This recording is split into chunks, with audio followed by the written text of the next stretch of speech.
happy is the mother who bore you and nursed you. Rather, how happy are those who hear the word of God and obey it.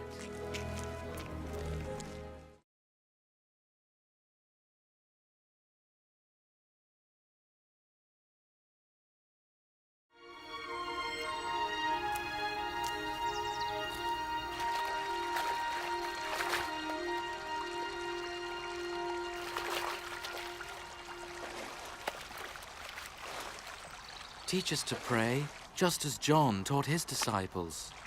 When you pray, say, Our Father in heaven, holy be your name. Your kingdom come. Your will be done on earth as it is in heaven. Give us day by day our daily bread. And forgive us our sins, for we also forgive those who sin against us. And lead us not into temptation, but deliver us from evil.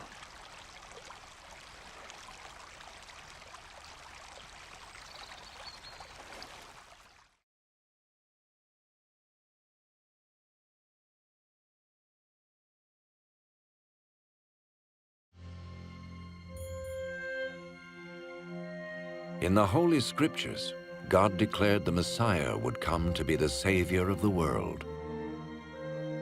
The life of Jesus gives evidence that he is indeed the one the prophets spoke about. Isaiah prophesied that the virgin will conceive a child and will give birth to a son. Centuries later, the birth of Jesus was the fulfillment of that prophecy. The Holy Scriptures declared that the Holy One to be born would be called the Son of God. This means that Jesus was to be called the Son of God in a spiritual sense. We see this in how he lived his life. He healed people from disease, forgave their sins, turned them back to God, and promised them a place in God's eternal kingdom. He offered himself as a sacrifice for sin in their place, and then rose again, conquering death. Jesus said, "No one can take my life from me. I lay it down of my own accord." The life of Jesus not only fulfilled the writings of the prophets, but also confirmed the truth of God's holy word. The prophets declared, "The word of the Lord is flawless. Your word, O Lord, is eternal." Jesus himself said, "Heaven and earth will pass away, but my words will never pass away." Jesus came to give us life in all its fullness. But when man disobeyed God in the Garden of Eden, he chose to go his own way, and his actions separated him from the Creator.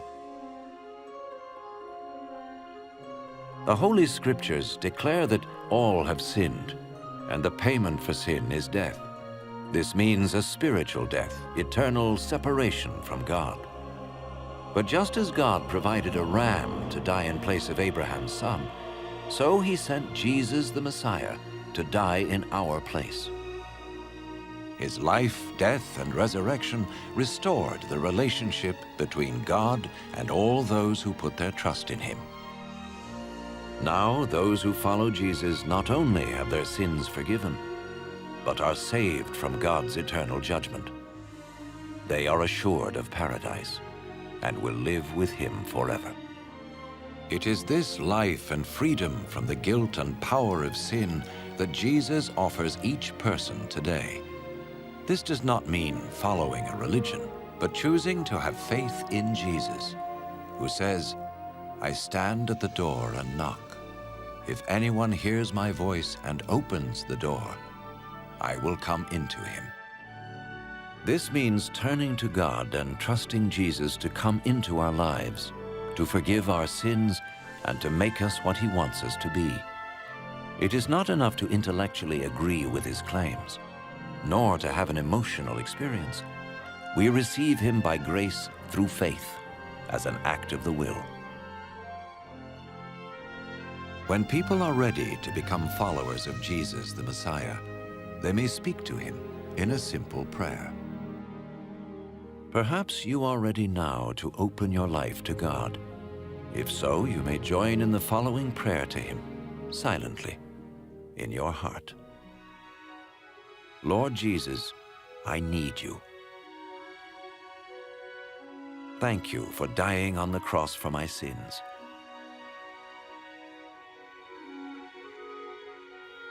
I confess and repent of my sins. I open the door of my life and receive you as my Savior and Lord.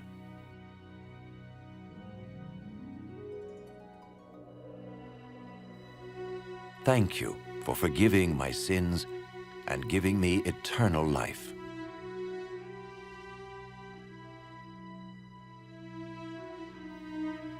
Make me the kind of person you want me to be.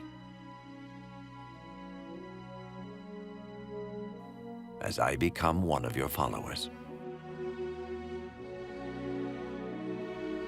Amen.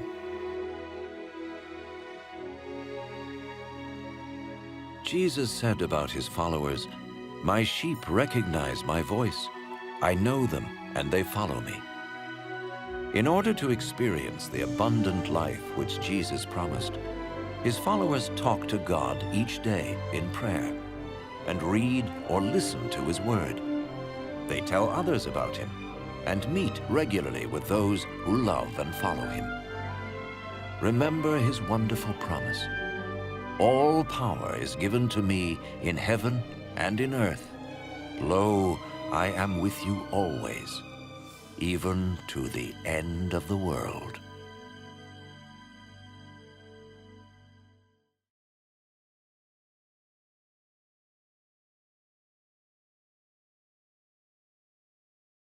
Nous avons besoin de toi, maître. Heureuse est la mère qui t'a porté à l'été. Heureux plutôt ceux qui écoutent la parole de Dieu et qui l'observent.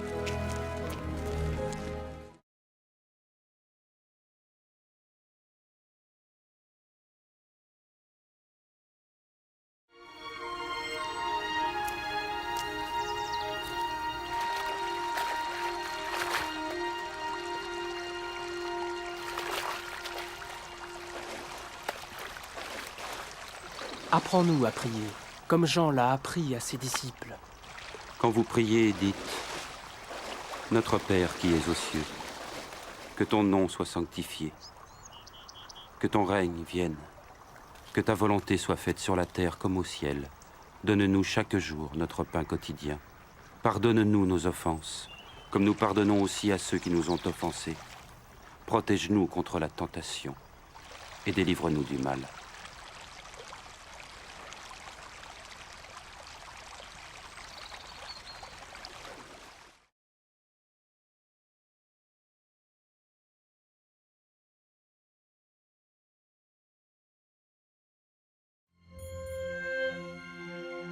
Dans les Saintes Écritures, Dieu déclare que le Messie viendrait pour être le sauveur du monde. La vie de Jésus prouve qu'il est bien celui dont les prophètes avaient parlé. Ésaïe a prophétisé que la Vierge deviendrait enceinte et qu'elle enfanterait un fils.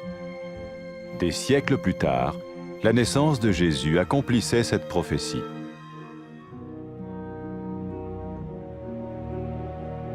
Les Saintes Écritures déclaraient que le saint à naître serait appelé le Fils de Dieu. Cela signifiait que Jésus serait le Fils de Dieu au sens spirituel et non au sens physique. Nous le voyons par sa manière de vivre. Il a guéri des malades, il a pardonné leurs péchés, les a ramenés à Dieu et leur a promis une place dans le royaume éternel de Dieu. Il s'est offert lui-même en sacrifice pour le péché à leur place. Puis il est revenu à la vie, victorieux sur la mort selon le plan de Dieu.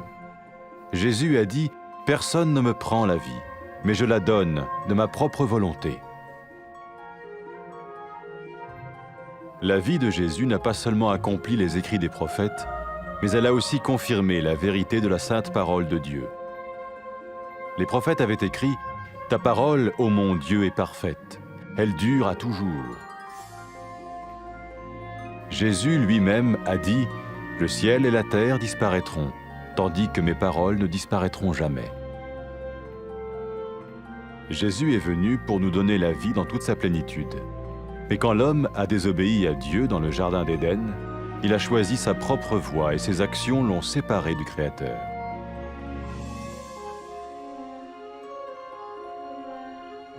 Les Saintes Écritures déclarent que tous ont péché et que le salaire que paye le péché, c'est la mort. Il s'agit de la mort spirituelle, éternelle séparation d'avec Dieu. Mais tout comme Dieu a donné un bélier pour qu'il meure à la place du fils d'Abraham, ainsi il a envoyé Jésus, le Messie, mourir à notre place. Sa vie, sa mort et sa résurrection restaurent la relation entre Dieu et tous ceux qui mettent leur confiance en lui. Maintenant, non seulement Jésus pardonne les péchés de ceux qui le suivent, mais il les sauve aussi du jugement éternel de Dieu. Ils sont sûrs d'aller au paradis et de vivre avec lui pour toujours. C'est cette vie et cette liberté de la culpabilité et du pouvoir du péché que Jésus offre à chacun aujourd'hui. Cela ne veut pas dire suivre une religion, mais choisir d'avoir foi en Jésus qui dit « Je me tiens à la porte et je frappe. Si quelqu'un entend ma voix et ouvre la porte, j'entrerai chez lui. » Cela veut dire se tourner vers Dieu et croire que Jésus vient dans nos vies pardonner nos péchés et nous rendre tels qu'il veut que nous soyons. Il ne suffit pas d'approuver intellectuellement ce qu'il dit, ni de vivre une expérience émotionnelle. Nous le recevons par grâce, au moyen de la foi, par un acte de notre volonté. Lorsque quelqu'un est prêt à suivre Jésus le Messie, il peut lui parler par une simple prière. Peut-être êtes-vous prêt maintenant à ouvrir votre vie à Dieu. Si oui, vous pouvez vous joindre à la prière suivante, silencieusement, dans votre cœur. Seigneur Jésus, j'ai besoin de toi. Merci d'être mort sur la croix pour mes péchés.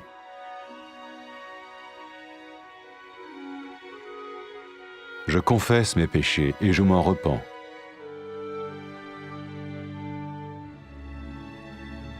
Je t'ouvre la porte de ma vie et je te reçois comme mon Sauveur et Seigneur.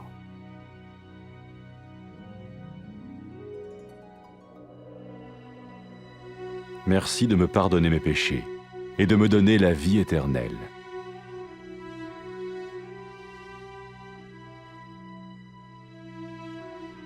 Fais de moi le genre de personne que tu veux que je sois.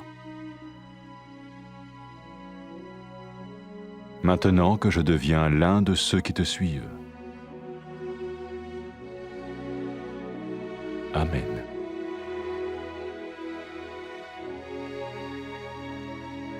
Jésus a dit à propos de ses disciples, « Mes brebis écoutent ma voix, je les connais et elles me suivent. » Pour expérimenter la vie en abondance promise par Jésus, ceux qui le suivent parlent à Dieu chaque jour dans la prière et lisent ou écoutent sa parole.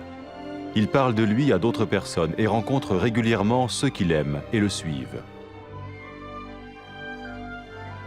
N'oubliez pas sa merveilleuse promesse. « Tout pouvoir m'a été donné dans le ciel et sur la terre.